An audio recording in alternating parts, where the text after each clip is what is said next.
Pak Supit, yang ingin saya tanyakan, selama 5 tahun kepemimpinan Pak Anies, saya dengar banyak gereja yang diberikan izin IMB ke sana. Berapa gereja yang sudah diberikan izin oleh Pak Anies di wilayah DKI Jakarta? Ya, data terakhir yang kami himpun baik dari TGUPP maupun dari Dikmental ada 33 IMB yang Banyak sekali ya. Ya, masjid 19 dan wihara 4. Lebih banyak daripada masjid. Lebih banyak dari masjid.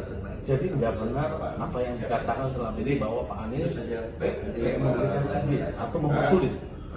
Sama sekali tidak benar. Jadi Pak Gubernur itu selalu mengedepankan kesetaraan dan keadilan sosial. Jadi sebenarnya tidak semata-mata hanya gereja saja. Pokoknya tempat ibadah yang basicnya administrasinya lengkap, sudah beliau tidak segan-segan untuk segera Jadi memang betul-betul Pak Anies memberikan lima toleransi itu benar-benar sedang adanya, begitu ya Pak? Saya kira demikian. Bahkan mungkin ini tidak sempat terekspos. Salah satu contoh kasus yaitu ada tempat ibadah di Lubang Buaya. Di situ ada 2 gereja yang diresmikan, yaitu Gereja Katolik Kalvari dan GPIB Immanuel. Ketika akan diresmikan, ada sedikit persoalan untuk GPIB Pelita. Bukan Immanuel, GPIB Pelita. Setelah itu Pak Gubernur mengecek kondisinya dan akhirnya kami memberikan laporan bahwa layak untuk diadakan peresmian. Begitu ya.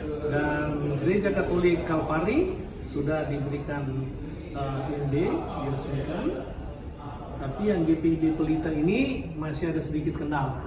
Tapi Pak Gubernur bukan hanya ngomong, tapi dia langsung menemui orang yang keberatan itu. Oh begitu. Jadi bukan hanya membantu dari atas, juga membantu di bawah. Membantu di bawah dan beliau langsung ya. turun.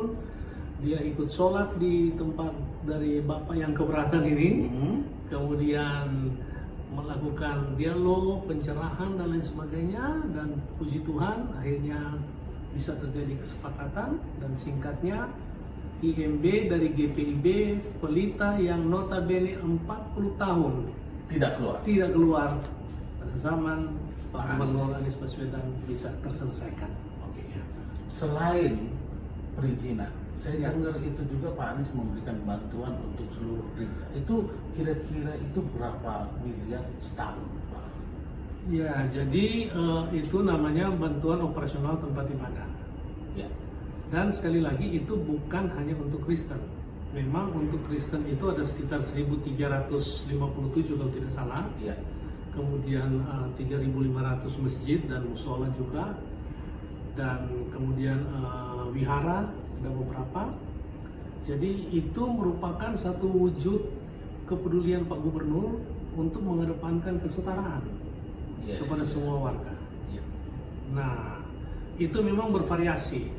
Pertama diberikan 2 juta untuk bantuan operasional gereja, kemudian 500.000 untuk marbot kalau di masjid. Ya. Kemudian petugas gereja kalau di Kristen, kostor. Ya. Tapi pada periode berikut sudah ketambahan dengan guru sekolah minggu. Guru sekolah minggu juga dapat bantuan dari Pemda DKI. Ya, jadi per tahun itu 36 juta. 36 juta satu gereja. Luar biasa ya. Nah, jadi silakan dikalikan. Sekitar 3 juta satu bulan. Iya, sekitar kurang lebih 3 juta ya kali 12. 3 juta. Pak Supit sendiri itu 2 periode jadi ketua PGI, salah satu ketua PGIW DKI. Wilayah DKI ya. Jadi memang benar apa adanya yang kita rasakan sebagai umat Kristen. Betul ya? Ya, kita Pak Supit ya. merasakan. Jadi kalau misi daripada Pak Gubernur yaitu tagline-nya kan maju kotanya, bahagia warganya. Jadi benar-benar kita bahagia. Ya, Tidak dibuat-buat. Tidak dibuat-buat. Jadi wajar saja ya beliau berupaya untuk menjalankan konstitusi dan mengedepankan untuk terwujudnya keadilan sosial untuk seluruh warga Jakarta. Jadi banyak hal yang dia buat untuk misalnya ruang ketiga, taman, pedestrian untuk jalan, kemudian perumahan-perumahan, rumah susun dan lain sebagainya. Itu orientasinya semua untuk pemenuhan hak-hak sipil, hak-hak dasar daripada rakyat ini, supaya betul-betul rakyat berkata bahwa terima kasih kami boleh hidup di Jakarta dengan aman dan bahagia. Jadi wajar saja kita umat Kristen mengucapkan terima kasih atas kepemimpinan Pak Anies Baswedan selama 5 tahun. Ya, saya kira tidak Sangat wajar ya. Sangat wajar. Dan harus. Ya, Karena kita ya. sangat merasakan dan kemudahan-kemudahan. di samping itu kan kekristenan mengajarkan itu toh. Betul. Ketika kasih. ada orang yang mendapat anugerah dari Tuhan, dari 12 memang cuma 2 yang balik ya. Tapi kita berharap kita warga gereja ya kita mendapatkan anugerah Tuhan melalui Pak Anies. Jadi tapi Pak Anies sendiri sebenarnya ada isu yang bilang Pak Anies bagi-bagi duit kan melalui BOTI. Iya. Nah, itu sama sekali tidak betul. Karena tidak mungkinlah Pak Anies punya duit sendiri, soalnya itu bukan duitnya Pak Anies. Betul. Ya, itu adalah sebenarnya duitnya warga juga melalui APBD dan itu sudah melalui persetujuan DPRD. Ya, karena Berarti semua rakyat sudah ini. setuju semua pengeluaran. Ya. Kemudian setelah mendapatkan gereja-gereja harus dipertanggungjawabkan ke Biro Laporan. Ditmental di Yes. laporan. Yes. Jadi itu bukan duit Pak Anies, tapi itu adalah Duit rakyat. duit rakyat dan political will daripada Pak Gubernur yang memang ingin menjalankan fungsinya sebagai kepala daerah, mengayomi semua rakyat. Ya. Mungkin saya ada 2 pertanyaan nih Pak. Ya, Mungkin biar penonton video ini pada tahu. oke. Mungkin Bapak bisa menjelaskan Bapak siapa sebenarnya. Mungkin dengan nama lengkap, dulu bergereja di mana, dan apa yang membuat Bapak sangat tertarik dan merasa bahwa harus membantu Pak Anies dalam melaksanakan tugasnya. Ya. Ya, saya pendeta Syafri Supit. Saya punya 1 istri, 2 anak, dan anak yang tua saya sudah mengajar, kemudian sudah studi dan dia seorang lawyer. Anak bungsu saya lagi koas di kedokteran. Saya pendeta di Gereja Bethel Indonesia, tapi kemudian oleh anugerah Tuhan saya sempat dipercayakan untuk ikut bersama-sama di PGIW DKI Jakarta, dan saya menjabat salah satu ketua 2 periode. Dan kami memang di PGIW aturannya cuma 2, tidak boleh lebih, tidak boleh 3 periode, Nggak boleh nambah 3. nggak boleh nambah, Melanggar konstitusi. melanggar konstitusi, supaya juga memberikan kesempatan yang lain. Yang mudah-mudahan. Ya, untuk bisa terjadi pergantian. Dan sesudah saya menjabat di situ juga pengemalaan, ya saya oleh anugerah Tuhan diajak oleh Pak Gubernur untuk membantu beliau di TGUPP namanya, Ya. Tim Gubernur untuk Percepatan Pembangunan. Jadi itu semata-mata adalah subjektivitas dari Pak Gubernur untuk memilih orang menjadi tim dia.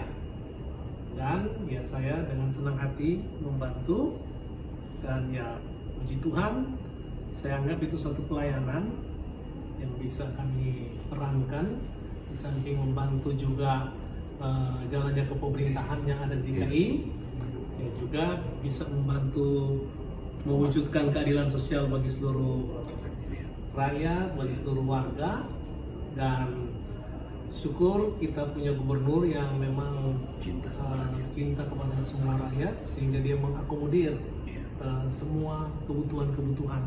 Jadi bukan hanya peribaratan, juga kebutuhan-kebutuhan dasar, sandang, pangan, air, dan lain sebagainya. Kita tahu selama masa COVID, Pak Gub membebaskan orang-orang di rumah susun untuk gratis. Jadi tidak bayar iuran. Jadi itulah kira-kira. Nah, mungkin 1 pertanyaan terakhir lagi Pak. Ya. Mungkin ada pesan khusus bagi warga atau penonton di video ini yang mendapatkan informasi yang salah tentang Pak Anies Baswedan. Ada pesan khusus dari Bapak? Ya, saya kira utamanya marilah kita menjadi pemirsa atau jemaat yang cerdas, artinya kita mesti pinter-pinter memilah informasi, karena sekarang kan beredar luar biasa ya, kesimpang siuran. Pertama, saya kira saya dari perspektif iman Kristiani, kita boleh dengar, tetapi kan ada di ayat itu kita membedakan roh ya. Betul ya. Jadi karunia, kita tidak langsung serta merta, wah ini jelek dan lain sebagainya, belum tentu betul. Itu satu. Kedua, siapapun pemerintahan boleh jadi ada stigma-stigma negatif sebelumnya, tetapi kan kenyataannya tidak demikian. Pak Gubernur selalu memberikan statement, janganlah kita membalas pernyataan dengan pernyataan, tapi mari kita membalas pernyataan dengan kenyataan. Dan dia tidak terlalu mengkhawatirkan apa yang dituliskan oleh medsos, tapi dia lebih khawatir apa yang dituliskan oleh para sejarawan. Artinya bahwa mesti berbuat yang betul, karena sejarah akan menulis itu. Dan benar, seperti contoh saja sempat beredar isu misalnya pada waktu pas beliau menjadi gubernur, kan santer, oh kalau Pak Anies jadi gubernur, Jakarta akan jadi seperti Suriah, perang saudara, Afghanistan lah. Ya. Nah, pernyataan itu Pak Gubernur bilang nggak usah dibalas dengan pernyataan itu, nanti jadi debat kusir. Ya. Tapi mari kita jawab dengan kenyataan. Nah, kita lihat dengan kasat mata kenyataan Jakarta bagaimana, Bapak Ibu rasakan kan? Damai. Tidak terjadi apa yang diceritakan itu. Ya. Justru tahun 2021 Jakarta mendapat Harmony Award dari Kementerian Agama, termasuk kota tertoleransi. Ya. Jadi, dan kalau kita lihat dalam kepemimpinan 5 tahun ini hampir tidak terlalu terdengar kegaduhan antar agama dan lain sebagainya. Ya. Praktis kita hidup dalam sukacita, kedamaian.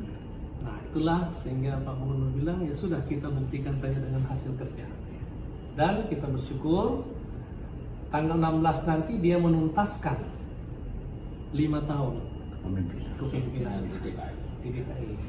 Nah, itulah yang menjadi suatu contoh. Jadi banyak sekali isu. Nah, saya pesankan, mari kita sebagai warga gereja, kita memberitahulah yang betul, yang benar. Kalau sesuatu informasi masih diragukan kebenaran, saya kira pertama kita tidak usah menyebarkan. Kalaupun itu jelek, nanti kan kita akan ikut-ikut menjelekkan juga, ya, menyebarkan sesuatu yang tidak membangun satu dengan yang lain. Ini saya kira. Saya rasa itu aja ya. Ya. Begitu para pemirsa yang telah menyaksikan perbincangan kami. Terima kasih Pak Pendeta Supit, hadir di sini Ketua Umum Bara Api, Bung Iwan Arigan, dan saya sebagai Sekjen Frans Saragi. Ya, jadi kita telah mendapatkan banyak pendapat, masukan dari Pak Pendeta. Kiranya perbincangan pada hari ini bermanfaat bagi seluruh pemirsa video ini. Tetap salam toleransi. Terima kasih.